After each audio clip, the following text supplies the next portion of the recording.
Oliver Twist Chapter 25, wherein this history reverts to Mr. Fagin and Company. While these things were passing in the country workhouse, Mr. Fagin sat in the old den, the same from which Oliver had been removed by the girl, brooding over a dull, smoky fire. He held a pair of bellows upon his knee, with which he had apparently been endeavoring to rouse it into more cheerful action, but he had fallen into deep thought, and with his arms folded on them, and his chin resting on his thumbs, fixed his eyes, abstractedly, on the rusty bars. At a table behind him sat the artful Dodger, Master Charles Bates, and Mr. Chitlin, all intent upon a game of whist, the artful taking dummy against Master Bates and Mr. Chitlin. The countenance of the first-named gentleman, peculiarly intelligent at all times, acquired great additional interest from his close observance of the game and his attentive perusal of Mr. Chitlin's hand, upon which, from time to time, as occasion served, he bestowed a variety of earnest glances, wisely regulating his own play by the result of his observations upon his neighbor's cards. It being a cold night, the Dodger wore his hat, as, indeed, was often his custom within doors.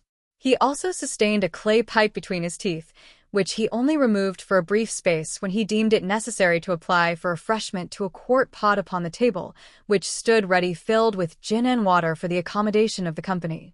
Master Bates was also attentive to the play, but being of a more excitable nature than his accomplished friend, it was observable that he more frequently applied himself to the gin and water, and moreover indulged in many jests and irrelevant remarks, all highly unbecoming a scientific rubber. Indeed, the artful, presuming upon their close attachment, more than once took occasion to reason gravely with his companion upon these improprieties, all of which remonstrances Master Bates received in extremely good part, merely requesting his friend to be blowed, or to insert his head in a sack, or replying with some other neatly turned witticism of a similar kind, the happy application of which excited considerable admiration in the mind of Mr. Chitlin. It was remarkable that the latter gentleman and his partner invariably lost, and that the circumstance, so far from angering Master Bates, appeared to afford him the highest amusement, inasmuch as he laughed most uproariously at the end of every deal, and protested that he had never seen such a jolly game in all his born days. "That's 2 doubles and the rub," said Mr. Chitlin, with a very long face, as he drew half a crown from his waistcoat pocket. "I never see such a feller as you, Jack. You win everything. Even when we've good cards, Charlie and I can't make nothing of 'em." Either the matter or the manner of this remark, which was made very ruefully, delighted Charlie Bates so much that his consequent shout of laughter roused the Jew from his reverie, and induced him to inquire what was the matter. "Matter, Fagin," cried Charlie. "I wish you had watched the play. Tommy Chitlin hasn't won a point, and I went partners with him against the artful and dumb." Aye," said the Jew, with a grin, which sufficiently demonstrated that he was at no loss to understand the reason. "Try 'em again, Tom, try 'em again." "No more of it for me, thank 'ee, Fagin," replied Mr. Chitlin. "I've had enough. That 'ere Dodger has such a run of luck that there's no standing again him." "Ha, ha, my dear," replied the Jew, "you must get up very early in the morning to win against the Dodger." "Morning," said Charlie Bates. "You must put your boots on overnight, and have a telescope at each eye and a opera glass between your shoulders, if you want to come over him." Mr. Dawkins received these handsome compliments with much philosophy, and offered to cut any gentleman in company, for the first picture card, at $1 at a time. Nobody accepting the challenge, and his pipe being by this time smoked out, he proceeded to amuse himself by sketching a ground plan of Newgate on the table with the piece of chalk which had served him in lieu of counters, whistling meantime with peculiar shrillness. "How precious dull you are, Tommy," said the Dodger, stopping short when there had been a long silence, and addressing Mr. Chitlin. "What do you think he's thinking of, Fagin?" "How should I know, my dear?" replied the Jew, looking round as he plied the bellows. "About his losses, maybe, or the little retirement in the country that he's just left, eh?" "Ha, ha. Is that it, my dear?" "Not a bit of it," replied the Dodger, stopping the subject of discourse as Mr. Chitlin was about to reply. "What do you say, Charlie?" I should say, replied Master Bates with a grin, that he was uncommon sweet upon Betsy. See how he's blushing. Oh, my eye. Here's a merry-go-round. Tommy Chitlin's in love. Oh, Fagin. What a spree. Thoroughly overpowered with the notion of Mr. Chitlin being the victim of the tender passion, Master Bates threw himself back in his chair with such violence that he lost his balance and pitched over upon the floor, where, the accident abating nothing of his merriment, he lay at full length until his laugh was over, when he resumed his former position and began another laugh. "Never mind him, my dear," said the Jew, winking at Mr. Dawkins and giving Master Bates a reproving tap with the nozzle of the bellows. "Betsy's a fine girl. Stick up to her, Tom. Stick up to her." "What I mean to say, Fagin," replied Mr. Chitlin, very red in the face, "is that isn't anything to anybody here." "No more it is," replied the Jew. "Charlie will talk. Don't mind him, my dear, don't mind him. Betsy's a fine girl. Do as she bids you, Tom, and you will make your fortune." "So I do as she bids me," replied Mr. Chitlin. "I shouldn't have been milled if it hadn't been for her advice. But it turned out a good job for you, didn't it, Fagin? And what's 6 weeks of it? It must come, some time or another, and why not in the winter time when you don't want to go out walking so much? Fagin?" To be sure, my dear," replied the Jew. "You wouldn't mind it again, Tom, would you?" asked the Dodger, winking upon Charlie and the Jew. "If that was all right?" "I mean to say that I shouldn't," replied Tom, angrily. "There now. Ah." "Who'll say as much as that, I should like to know? Fagin?" "Nobody, my dear," replied the Jew. "Not a soul, Tom. I don't know one of 'em that would do it besides you. Not one of 'em, my dear. I might have got clear off if I'd split upon her, mightn't I, Fagin?" angrily pursued the poor half-witted dupe. "A word from me would have done it. Wouldn't it, Fagin?" "To be sure it would, my dear," replied the Jew. "But I didn't blab it, did I, Fagin?" demanded Tom, pouring question upon question with great volubility. No, to be sure," replied the Jew. "You were too stout-hearted for that. A deal too stout, my dear." "Perhaps I was," rejoined Tom, looking round. "And if I was, what's to laugh at in that? Fagin?" The Jew, perceiving that Mr. Chitlin was considerably roused, hastened to assure him that nobody was laughing, and to prove the gravity of the company, appealed to Master Bates, the principal offender.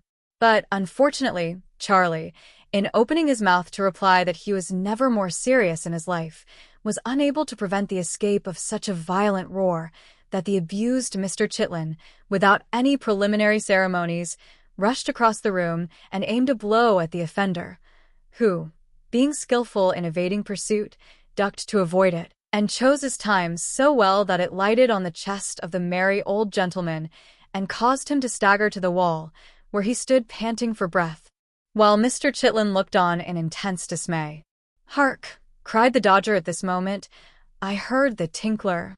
Catching up the light, he crept softly upstairs.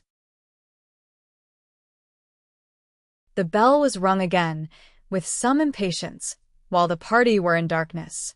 After a short pause, the Dodger reappeared and whispered Fagin mysteriously. "What?" cried the Jew. "Alone?" The Dodger nodded in the affirmative and, shading the flame of the candle with his hand, gave Charlie Bates a private intimation, in dumb show, that he had better not be funny just then. Having performed this friendly office, he fixed his eyes on the Jew's face and awaited his directions.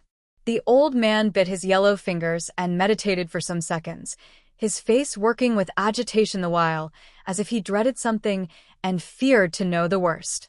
At length he raised his head. "Where is he?" he asked. The Dodger pointed to the floor above and made a gesture, as if to leave the room. "Yes," said the Jew, answering the mute inquiry. "Bring him down." "Hush! Quiet, Charlie. Gently, Tom. Scarce." This brief direction to Charlie Bates and his recent antagonist was softly and immediately obeyed. There was no sound of their whereabout when the Dodger descended the stairs, bearing the light in his hand, and followed by a man in a coarse smock frock, who, after casting a hurried glance round the room, pulled off a large wrapper which had concealed the lower portion of his face and disclosed, all haggard, unwashed, and unshorn, the features of Flash Toby Crackit. "How are you, Faggy?" said this worthy, nodding to the Jew. "Pop that shawl away in my castor, Dodger, so that I may know where to find it when I cut.